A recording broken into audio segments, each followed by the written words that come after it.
Say with me. Wonderful. And? Amazing. Okay. Kung tanawin niyo sa Philippians chapter 2 verse 9, makita natin dira that His name is above every name. That every name, every knee shall bow, and every tongue shall confess and bow at that name. Because that name is Wonderful. Demons tremble at His name.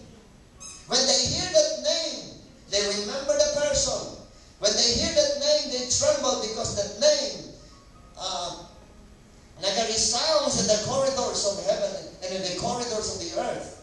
Therefore, demons tremble when they hear that name. Imagine nyo kung ano ang klase sa natin. That even demons tremble. I pray na mabatian lang sa demonyo ngalan nyo, gaurong man ang demonyo. Don't you know ang ngalan ni Paul? Even ang ngalan ni Paul? It's so amazing. Kaya nga, itagaan man siya sa ngalan niya, Paul. Ang unang ngalan niya si Saul, ginista niya Paul.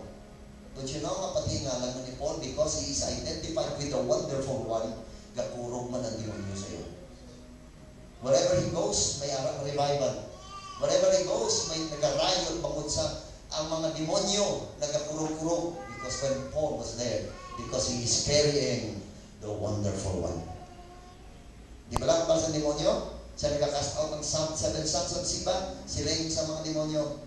Paul we know, and Jesus we know. So in other words, Paul also got a name. Something. The name that the demons tremble. Because he is carrying the wonderful one. If you're carrying the wonderful one, you're being marked in hell. Kilala mo sa impyerno. Bakit nga, you are carrying the wonderful one. Say with me, wonderful. Wonderful. Alright. Merely by speaking that name, sickness will go. Isn't it?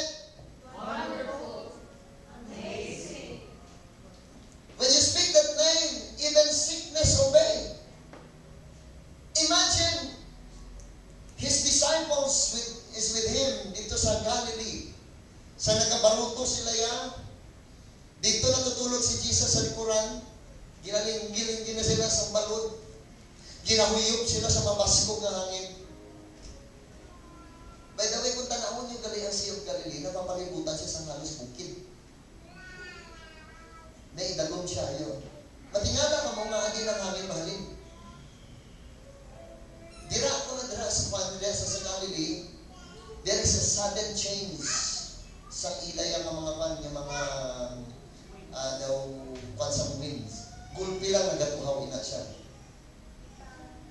And during that time, si Jesus natutulog, the wonderful one is sleeping. Isn't it wonderful that he can sleep in the midst of the storm? Tell your neighbor, if you can sleep in the midst of the storm, that's Wonderful. and Amazing. imagine mo si Jesus, hindi siya nadi-disturb sa gamay na problema. Gipukaw siya sa iya ng mga disciples, Lord, Lord, Lord. Sige, wala ka nagkakabalaka, mamatay na ta. Sila sa Ginoo sa ila. Kagamay na problema. And then, tumindog siya, sila nga, balod, untat ka, hangin, untat ka, huyok. Sila yung sa mga disciples niya, wonderful. Nga nga, sila nga, even the waves of the sea and the winds obey Him. Say with me. Wonderful. That's why ang naging describe siya sa kiyang Father, so accurate, nga ang name niya bagay din sa iya. Ang balay makatupad, bagay din sa imong ngalan mo.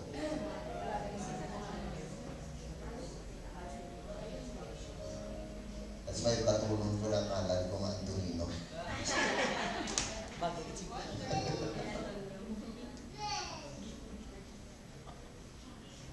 You see, that name is really wonderful. And that person is really wonderful. Look at that name. Imagine lang yung pala.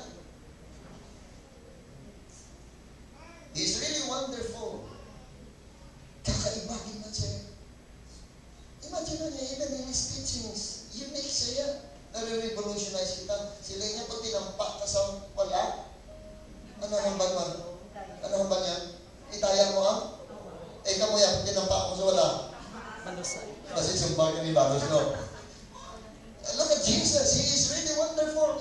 Nire-revolutionize kita yan. Because He is really amazing. He is wonderful. That's why Christmas is wonderful. And if the wonderful one is with you. That's why you need to be living in a life of wonders. Di ba lang sa Ginoo, signs and wonders will follow you when the wonderful one is living inside of you. Lapangan din natin ang Ginoo sa Ningapon. And look at that name. Even the prostitute can be pure. And through that name, even drunkards could become sober. By that name, demonized people can be set free. Isn't it? Wonderful. Bondage can be broken because of that name. So, Amazing. poor can become rich. Sila niya, I become poor that you might become rich. So, Wonderful. imagine yung gikuha niya ang pain natin so that we can enjoy life. Gikuha niya ang atong poverty so that we become blessed. He takes away ang ato niya ang pain so that we will enjoy forgiveness. Isn't it? Amazing.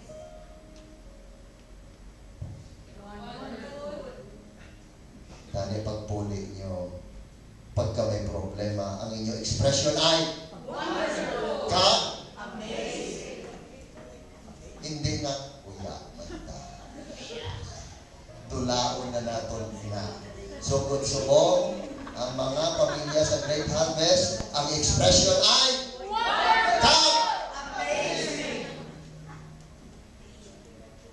Siguro ka na kami ipamatian mo.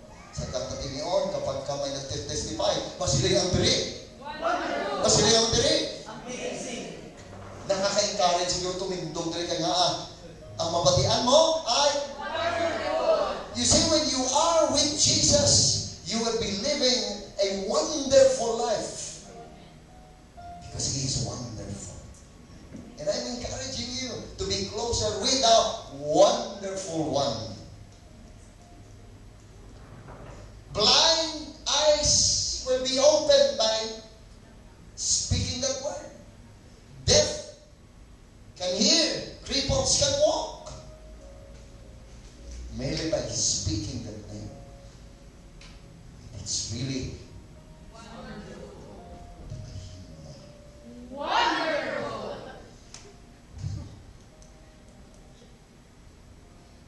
and one of the most amazing things is even the dead will rise. Even death could not stand His presence. Even death had no power to hold on the person when the wonderful one is there. Isn't it? Amazing. So through that name, man's destiny can be changed. Ang destiny ka rin natin pwede magkambyo because of that name. And so when Christmas, you need to understand that Christmas is a wonderful thing. Christmas is an amazing thing sa aton kabuhi because nag-abot sa aton ang wonderful one. So through that name, destiny of men will change. We no longer need to be punished sa atong mga kasalanan sa impyerno because of that name. Isn't it? Wonderful. So we can cross from death to life because of that name. Whosoever believeth on that name will cross from death to life. Isn't it? Amazing. And of course, when we cross from death to life, we can enter the pearly gates. We can walk in the golden streets.